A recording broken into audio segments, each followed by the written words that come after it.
通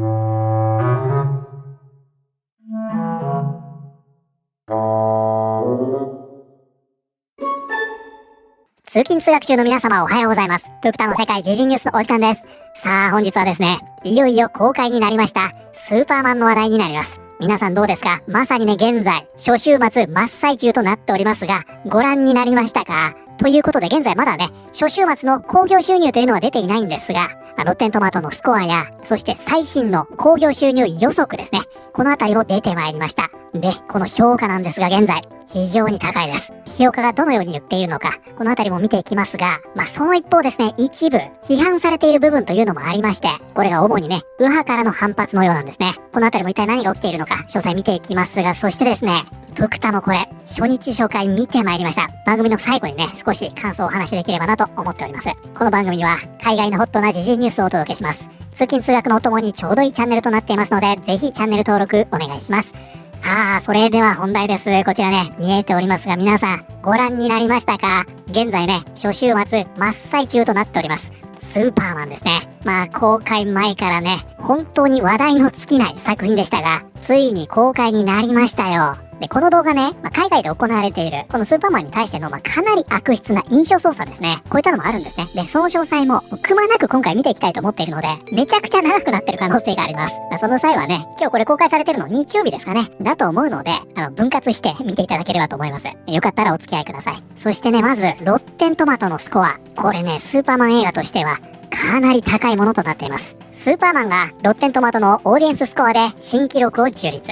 スーパーマンに対する批評家のレビューが続々と公開されたが、今度は観客の番だ。実際にこの映画が成功するかどうかを決めるのは観客なのだから、そのオーディエンススコアが公開され、現時点でスーパーマンは実写スーパーマン映画として史上最高のオーディエンススコアを記録している。ということでね、それがこちらね、ロッテントマトになるんですが、オールクリティクス 82%、トップが 73%、ベリファイドオーディエンスが 95%、オールオーディエンスが 90% ということで、批評がね、これスタートはかなりね、いいところからスタートしたんですが、やっぱりね、票が集まるにつれて、徐々に下がってきました。一方、オーディエンススコアはね、これめちゃくちゃ高いです。こちらね、ベリファイドオーディエンス 95%、オールオーディエンスもね、これ現在 90% を維持しておりまして、これね、プクタが見る限りは、昨日からね、ここ下がっていませんので、これかなり頑張ってますよ。オーディエンススコアはどちらも 90% 以上維持しているということで、ここに乗ってるというのは本当にね、みんな楽しんでるんだろうなというような感じですよね。現在スーパーマンはロッテントマトで評価スコア 85%、そしてオーディエンススコアは驚異的な 95% を記録している。この 95% という数字は第2位のザック・スナイダーズ・ジャスティスリーグの 92% を上回っている。これスナイダーカットってやつですね。後者には当然ながら高得点をつけるスナイダーファンの大群が控えていることを考えると、これは注目に値する。ね、原理主義者たくさんいますからね。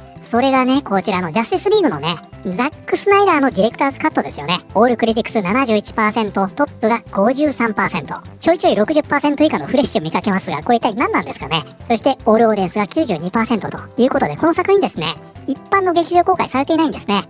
ストリーミングだったものですから、オールオーディエンスのみになっています。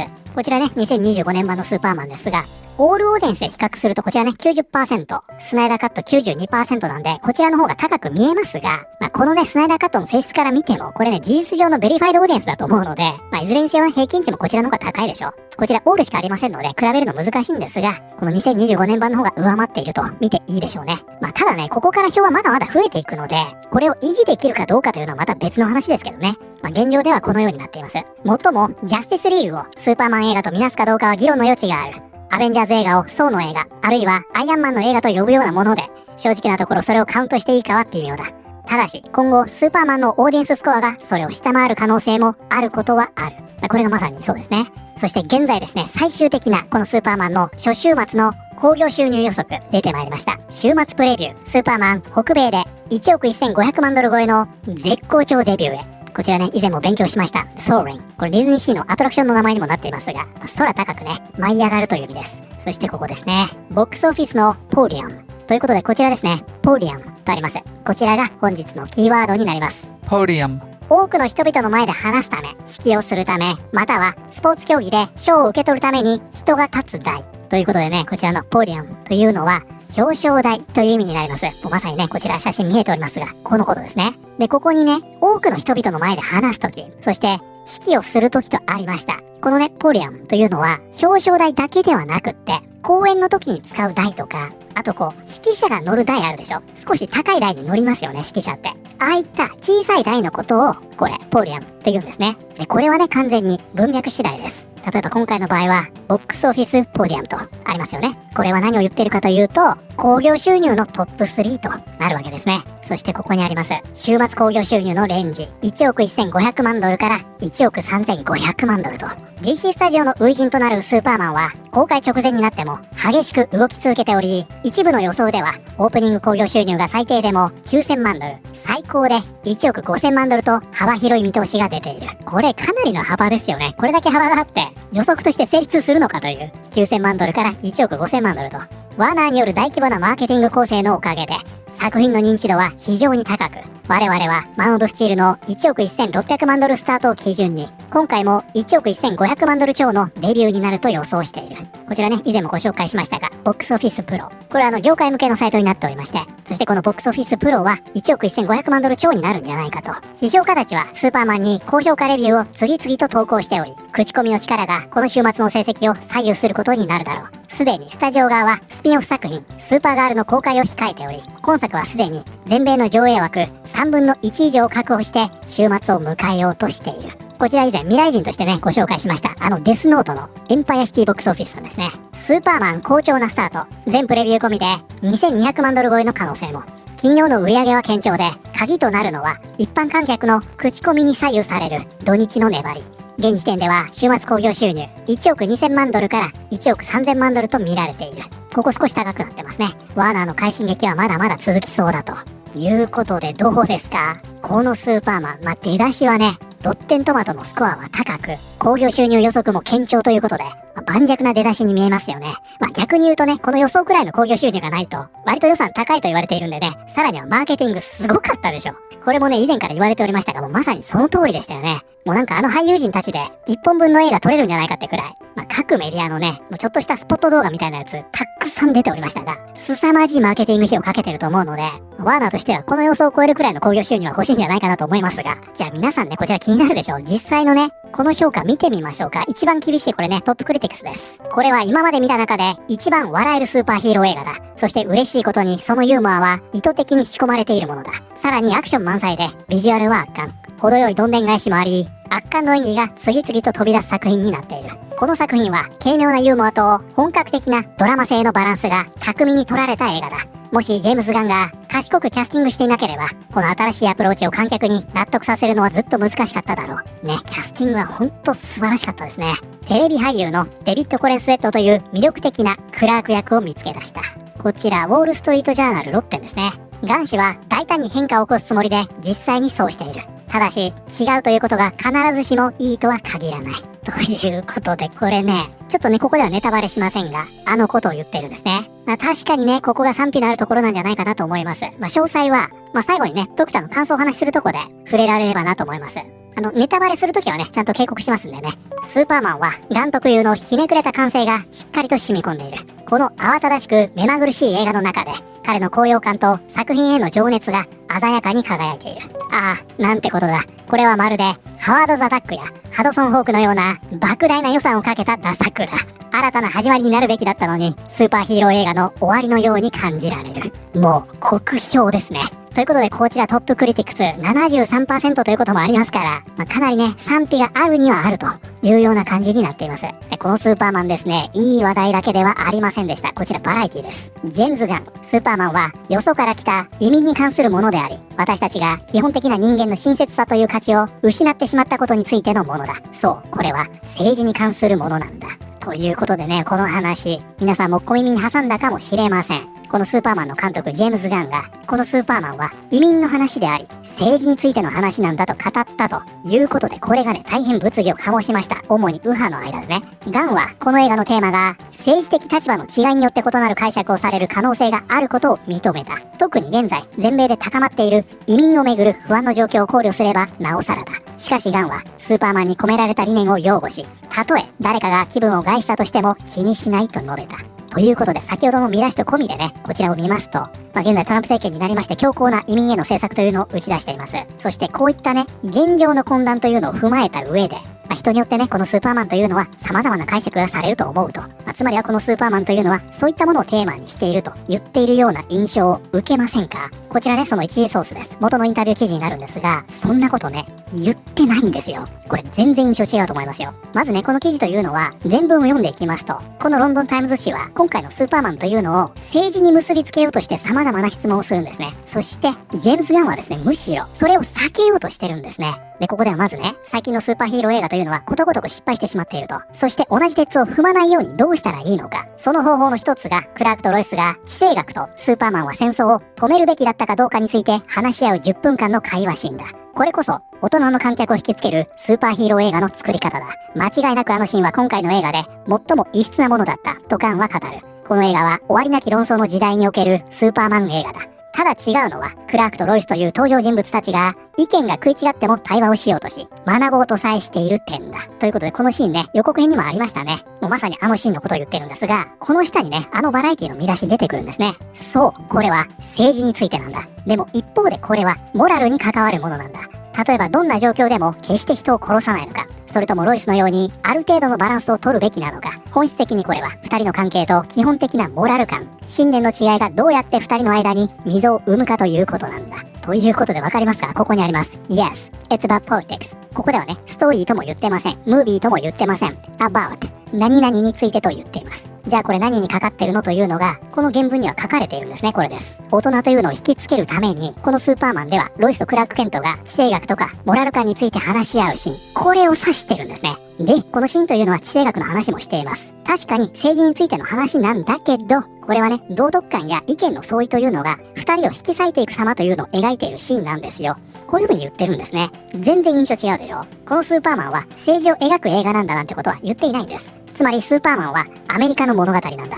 他の場所からやってきて、この国を形取った移民の一人。しかし、僕にとってこれは主に人としての基本的な親切さが価値あるものだということ。そしてそれを僕たちが失ってしまったということを示すものなんだ。ということで、ここでね、スーパーマンが移民であるという話が出てくるんですね。そしてね、ここです。But for me。でも、私にとっては、ここで話転換してるんです。つまりここから先は移民の話ではないんですね。で、先ほどのバラエティの見出しです。これは人としての親切さというのに価値がある。だけど我々はそれを失ってしまったというのを示すものなんだと。でね、このスーパーマンの移民問題なんですが、これね、公式設定です。ガンが適当なこと言ってるわけじゃないんですね。ここね、スーパーマンのウィキを見てみますと、移民のグーワとありますね。スーパーマンが移民であるという属性は、彼の魅力の重要な要素であると。そしてこれ、スーパーマンを書いている人すら言っています。マーク・ウェイドはスーパーマンに関しては、並々ならぬ知識を持っている。彼は過去40年間にわたり、様々なスーパーマン作品を手掛けてきた。だが、ジェームズ・ガンによる新しいスーパーマンの映画に関して、ウェイドにもわからないことが一つある。なぜ一部のメディアやファン層は、この伝説的な異星からの来訪者が移民だとされていることに、これほどまで反発しているのか。スーパーマンが初めて登場したアクションコミックス第1号以来、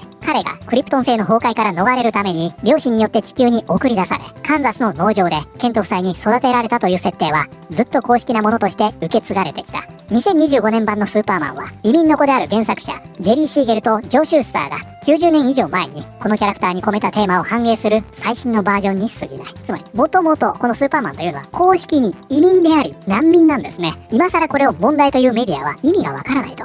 彼がこの87年間、ずっと移民、難民として描かれてきたことに気づいていないのなら、もう何を言えばいいのかわかりません。この議論には何の意味もないとウェイドは言う。今問題になっているのは、保守系メディアが注目を集めようと必死になっているからに過ぎない。この映画の核心は何も持たず、どう振る舞えばいいのかもわからずに、アメリカにやってきた一人の子供が、ここで育つ中で善や高潔さ、正しさを学んでいくということなんだ。これのどこが反アメリカ的だって言うんですか？で、こちらロンドンタイムズ戻ります。私は尋ねた。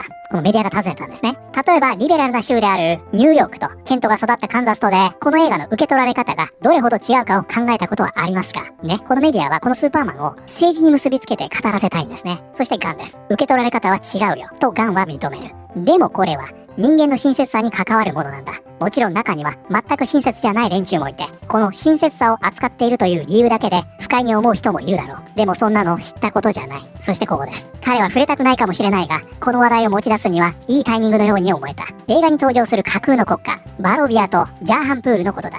ジャーハンプールは中東の国家のように描かれている。今回のスーパーマンというのはこれもね、予告編にちらっと映っていましたが、ある国同士のね、紛争というのを描いているんですね。じゃあこれがね、中東のこと描いてるんでしょ？どこの国のことを言ってるんですか？このようにメディア聞きました。観客はこの国がどの国のことを言っていると感じると思いますか？と私が尋ねると、それは本当にわからない。ガンはすぐに答えた。でもこれを書いていた時には、中東の紛争はまだ起きていなかったんだ。だから、中東っぽく見えないように色々工夫したつもりではあるんだけど、この話は中東とは関係ないんだ。本当に架空のものだよ。ということでね、このインタビュー終わるんですが、どうですか皆さん。スーパーマンが移民であるというのは公式設定でした。これは原作者の両親がユダヤ人の移民だったんですね。そこが反映されていると言われていますね。そしてこれは政治についてなんだよと言ったところは、このスーパーマンという映画ではなくてね、この中に登場しているシーンのことを指していました。そしてこのスーパーマンというのはアメリカの物語であって、移民の話ではあるんだけど、でも私にとってはこのスーパーマンは人間というのは優しさにこそ価値があり、そして我々は今それを失ってしまったんだということを語る物語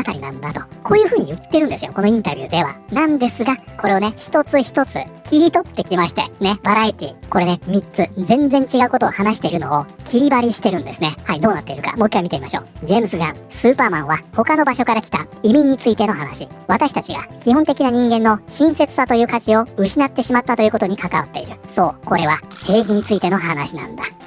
どうですか？これで、あたかもね、今回のこのスーパーマンというのは、反トランプ政策を訴えている映画のような印象操作をされてしまってるんですね。そしてね、先ほども読みました、ここです。ガンはこの映画のテーマが、政治的立場の違いによって異なる解釈をされる可能性があることを認めた。特に現在、全米で広がっている移民をめぐる不安定な状況を考えれば、それはなおさらだ。こんなことね、言ってないんですよ。これバラエティの見解です。で、これを受けまして、はい、こちら、マガがね、激起こしました。マガが、スーパーマンの移民設定に不満爆発。誰かがハグを必要としている。注目を集めたこの発言は、月曜日に FOX ニュースの番組、ザ・ファイブを刺激し、番組側はスーパーマンをウォークだと非難した。共同司会者のケイアン・コンウェイはこう語った。私たちは映画館に説教されに行くわけじゃないし、誰かのイデオロギーを押し付けられに行くわけでもないのよ。この映画、果たしてヒットするのかしらということでね、あれだけ煽られれば、右派がね、起こるのも無理ないなと思いますが、皆さんこれ、見てください、ここ。スーパーウォークと言われています。いやー、すごいですね。これ実際ね、見た方だったら、大爆笑してるんじゃないかなと思いますが、このスーパーマンね、スーパーウォークということで、この背景には、こういったね、メディアの印象操作があるということです。で、皆さんに知っておいてほしいのは、これはね、バラエティの常套手段なんです。今回このような印象操作をしてマガを怒らせました。そして案の定ね、このような見出しで記事が出てきました。みんな激怒ですよ。そしてこうなるんです。スーパーマンは移民だと発言したことへのマガからの反発に対し、ジェームス・ガンはこうした。この映画は親切さを描いているんだ。誰もが共感できるものだと思ってるよ。ということで、このね、ジェームス・ガンが言ってるのは一貫してるんですね。なんですが、バラエティは煽った結果、どうですか？反発されてますよというインタビューを刊行するという、こういう手法なんですよ。で、これをやってるのがね、ここにね、ちらっと見るんですが、ちょっと正面見えませんね。この人、もう名物インタビュアーですが、マーク・マルキンというね、我らが親善大使、レイチェル・ゼグラーさんにもインタビューしてましたね。あの人です。で、この人というのはですね、もう相手を刺激して、餌をまいて、それに食いついてきた人たちをネタにすることで知られている名物親父なんですね。これベイトと言いますが、つまりバラエティは今回のスーパーマンでこれをやっていて、それが今回のこの記事の背景だというわけですね。で、日本の方はね、ああいった見出しを見て、ちょっとね、ギョッとしてしまうかもしれませんが、もうこれね、バレてます。これは正しい対応だった。彼は釣られなかった。一方で彼の兄弟はというと。ということでね、このジェームズが、ここね、ベイトとありますが、この餌には食いつかなかったんですが、ショーン・ガンはね、もう見事に食いつきまして、またそれはそれでね、煽られちゃってますね。こいつは波風を立てて分断を煽ろうとしていることを恥じるべきだ。お前らマジでどうしようもないな。スーパーマンは別の惑星で生まれたんだぞ。彼は地球に来た移民であり、アメリカで育ったんだ。せめて正しいことに怒れよ。人々は気づくべきだ。業界のメディアやジャーナリストたちが作品の内容にないようなくだらないことを言わせようと誘導して焚きつけようとしていることに。この方は日本の方ですね。プレミアでもこの質問ばかりするバラエティ終わってる。バラエティはなぜかこの映画を潰そうと必死になっている。悪名高いマーク・マルキン、またやらかす。ね、わかる人はわかってるんですね。これについてはね、こちらピアース・モーガンも取り上げてまして、ジェームス・ガンはスーパーマンをウォークにしてしまったのか。こんな特集も組んでおりまして、ここね、ドラマのスーパーマンのディーン・ケインいますが、あと YouTuber ですね。これについて話しているんですが、ここね、ネアドルテックさんいますね。非常に人気の YouTuber ですが、この方ね、もうはっきりこのスーパーマンというのは、ウォークでもないし、政治の話もしていないと。今回のこのスーパーマン自体は好きではないようですが、それでもこのように言っていますね。ということでちょっとね、予定よりも長くなってしまいましたが、今回のスーパーマンですね、メディアによるね、かなり悪質な印象操作というのもありまして、これエンバーゴ破りの時点でそうだったでしょ。これがね、政治の話をしているんじゃないか、不法移民というのを擁護する話になっているんじゃないか、マガを中心に一部界隈で反発にあってしまっているというわけなんですね。ということでね、プクタもこのスーパーマン初日初回で見てまいりました。果たして本当に政治的な話だったんでしょうか、それともスーパーウォークになっていたんでしょうか。少しだけ感想をお話ししていきたいと思います。ということで、プクタも7月11日ですね、初日初回見てまいりました。こちら東宝、まず入ってね、すぐにグッズのチェック行ってきましたが、もうスーパーマン専属のコーナーがあってね、結構グッズの数多いなという感じでしたね。クリプトのね、ちっちゃいぬいぐるみがありまして、これね、劇中のクリプトみたいに左耳が上がってるんですね、本来。こう耳の中にですね、こう硬い板みたいなのが入ってまして、プクタこれ後でね、その形をギュイって変えて、耳の形を変えられるのかなと思って、顔を選んでお迎えしたんですね。そしたら、耳の形、変えられないの。これちゃんと書いてあるんですよ。左耳はクリプトをイメージして上げていますって書いてあるんですよ。プクタのクリプト上がってないんですよ。これね、普通のただの白い可愛い犬になっちゃって、皆さんほんとね、気をつけてくださいね。確かにね、他のクリプト、左耳がね、こうギュイーンって上がっていたので、ご購入される際はね、個体差気をつけてください。結局なんだかんだね、7000円くらい使ってて、パンフレット込みでね、毎回何やってんだって感じですが、映画館の売り上げには貢献してまいりました。で、さすがにね、平日の朝一ですから、席自体はまばらでしたね。全くいないなんてことはありませんでしたが、半分も入ってなかったんじゃないかなと思います。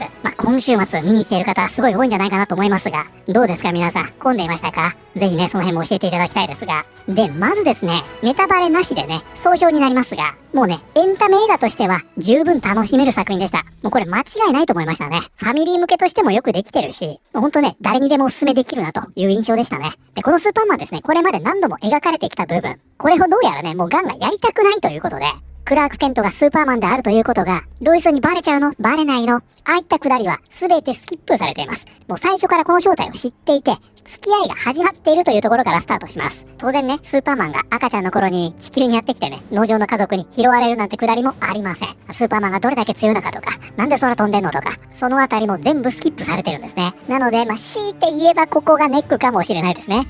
これだけスーパーマンの絵がありますから、なんとなくね、この辺の設定って知ってるよねと、そこが大前提になっておりますので、どうなんだろう。何にも一切知らないっていう人、いるんですかね。もしそういう人がいるならば、もしかしたら置いていかれちゃう可能性はなくもないかなという気はしますね。そしてね、何よりも良かったのが、スーパーマンがね、よく飛んでくれるんですよ。これスーパーマンだけじゃないんですが、登場するヒーローみんな飛ぶんですね。これが見ててね、シンプルに気持ちがいい。やっぱりスーパーマンは飛んでくれないといけませんよね。もう縦横無尽にね、ビュンビュン飛びまして、カメラもグイングイン動き、これはね、シンプルに映画館での映像体験としては面白かったです。ここはガンらしくね、画面も色鮮やかですし、とにかく見ていて楽しい。ここがね、多くの人にお勧めできる一番のポイントかなと思います。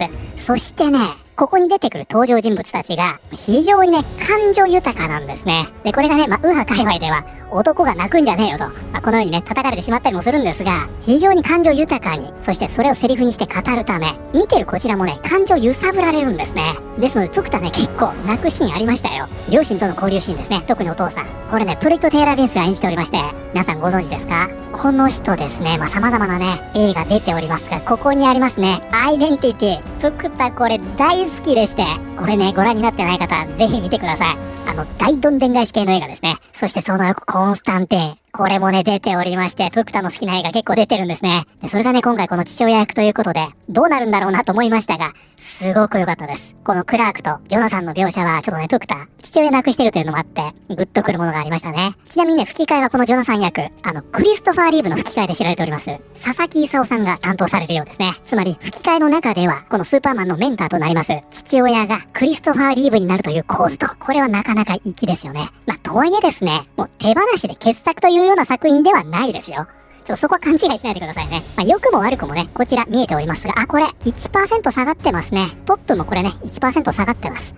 本当にこの数字、プクタ納得感ありまして、これ、批評家がね、このくらいの数字でしょ？そして、オーディエンスが非常に高いと。もうね、まさにこんな映画です。もしこれがね、批評価が 90% とかになってたら、プクタね、これどうなのと思いましたが、本当にね、こんな感じのバランスですね。言いたいことは言いたいことで結構あるけども、もうエンタメ作品としては十分面白いよ。こういった映画になっています。ということで、ここからはね、より詳しく、ネタバレありでお話しますので、内容聞きたくない方はね、ここで一旦やめて、そしてご覧になった後に、もし覚えていたら、ぜひ戻ってきてください。いきますよ。ここからネタバレいきますからね。ということでね、このスーパーマン皆さんどうですか？ご覧になりましたか？総評としましてはね、先ほど言った通りです。エンタメ作品としては、ほんとね、プクタ十分楽しめました。何よりも良かったのがですね、役者陣ですよ。特にスーパーマンとロイス・レン。すごくなかったですか？これもね、事前情報で出ていた話でしたが、とにかくね、スーパーマンのデビッド・クレン・スウェット。これは良くなかったですか？どうですか？あと、ロイス・レイン役のレイチェル・ブロズナハンも良かったですよね。もうロイス・レインでしか見なくって、びっくりしましたが、この映画ね、ちょっと苦手だったという人も、このキャスティングに関しては、良かったと言うんじゃないかなと思いますね。で、今回のスーパーマンというのは、かなりね、コミックを意識して作られているんじゃないかなんて言われておりますが、それはカット割り、カメラワークでよく感じましたね。カメラがね、ふっとパンするんですよ。で、そこはトランジションのようになってるんですね。で、これは、デジタルコミックを動画にしたような作品に見えて、なんかね、すごくコミック感があるんですね。で、特にそれ序盤で対応されるんですが、これすごくいいなと思いました。そしてね、一番言われていたヒーロー出過ぎ問題。皆さんどうでしたか？確かにね、出過ぎは出過ぎなんですよ。ただ、じゃあ、エンタメ映画としてどうなのかと言ったら、おそらくですけど、わちゃわちゃしててなんか楽しかったという人が多いんじゃないかなというような気はしますね。で、この作品ね、129分あるんですよ。2時間超えてるんですね。でも実際見てみたら、そんな感じしないでしょ？プクタはね、長いなと思わなかったんですね。映画って2時間超えると結構長いじゃないですか。この長さを感じなかったっていうのは、やっぱりね、画面見てて飽きなかったというのが一番大きいんじゃないかなと思いますね。そのぐらいわちゃわちゃして、ぐるぐるして、見ていて楽しい思いをさせてくれる。そんな映画だったんじゃないかなと思います。一方ですね、じゃあこれがスーパーマン映画として傑作なのかというと、ちょっとそうは言い切れないですよね。これはダメという意味ではないですよ。エンタメ映画として、スーパーマン映画として十分及第点だと思います。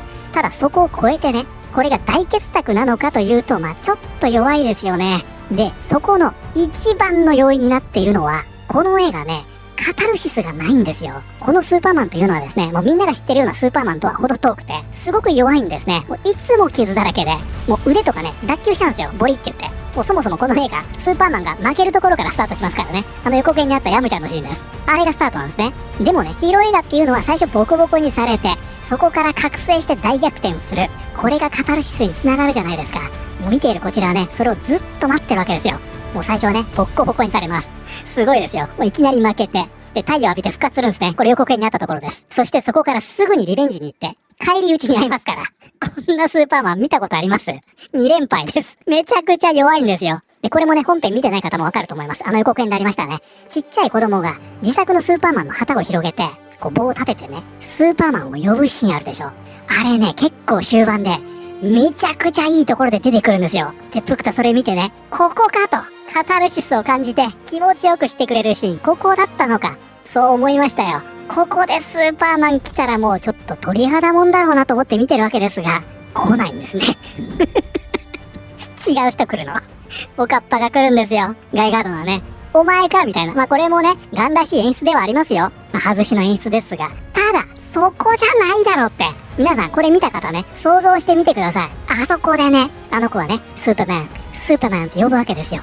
で、もうダメだーってことになったら、てってれてってれ、ててててて、そして覚醒したスーパーマンが来て、てっててーってなったらどうですか皆さん。これ話しててもちょっと鳥肌立ちますが、もう多分ね、号泣するんじゃないかなと思いますね。カタルシスを感じすぎて。これがね、ないんですよ、このスーパーマン。だから例えばね、YouTube で映画の切り抜きとかよくあるでしょ。名シーンの切り抜き。例えばヘンリー・カビルのマン・オブ・スチールだと、ハンス・ジマーの音楽もあってね、初めて飛ぶシーン。あれ何度も見ちゃうでしょ。初めて空を飛んで、最初バランス取れなくって落っこっちゃうんですよね。で、そこからね、手がパーンと出てきて、そして立ち上がり、空を見上げてね、目をつぶって、そして氷の上に拳を置いて、ゴーッとなるわけですよ。そしてドーンと飛んでいく。ああいうですね、見てる方がカタルシスを感じる名場面、繰り返し見たくなるようなシーンというのが、この2025年のスーパーマンにはないんですね。だからね、優劣をつける意味ってないんですが、あえてそこを言うのであれば、このカタルシスを感じて、記憶に残るような印象的なシーンがどっちにあったのかというと、これはザック・スナイダーのマン・オブ・スチールの方が上だったのかなというようには思いますね。だからね、人助けシーンとかもあったでしょ。もう予告ではね、あれすごくいいシーンに見えたんですが、実際ね、本編を見てみると、本当にね、取ってつけたようなものになってるんですね。皆さんも知ってると思いますが、女の子を救うシーンあるでしょ。自分が壁になって。結局、あれもね、怪獣が出てきて、もうね、びっくりするぐらい下の人逃げてないんですよ。あの女の子もそうですよ。怪獣があそこにいるっていう時点で、突っ立ってるわけでしょ。だから本当にね、女の子を救出するというシーンのために配置されたシーンであって、見てて気持ちよくないんですね。なんか無理やりそういうシーン作られてるみたいな。こう人がね、危ないってなったって、なんで今そこにいるのみたいなね。それが先に来ちゃうので、気持ちよくないんですよね。で、今回のスーパーマンっていうのは、本当にね、スーパーマンという名前で、原点回帰のように見えるんですよね。であれば、これ本当にプクタの勝手な願望ですが、もうね、ジョン・ウィリアムスの名曲に 100% 寄っかかって、あの曲をふんだんに使って、もうカタルシスの塊のような映画にしてほしかった。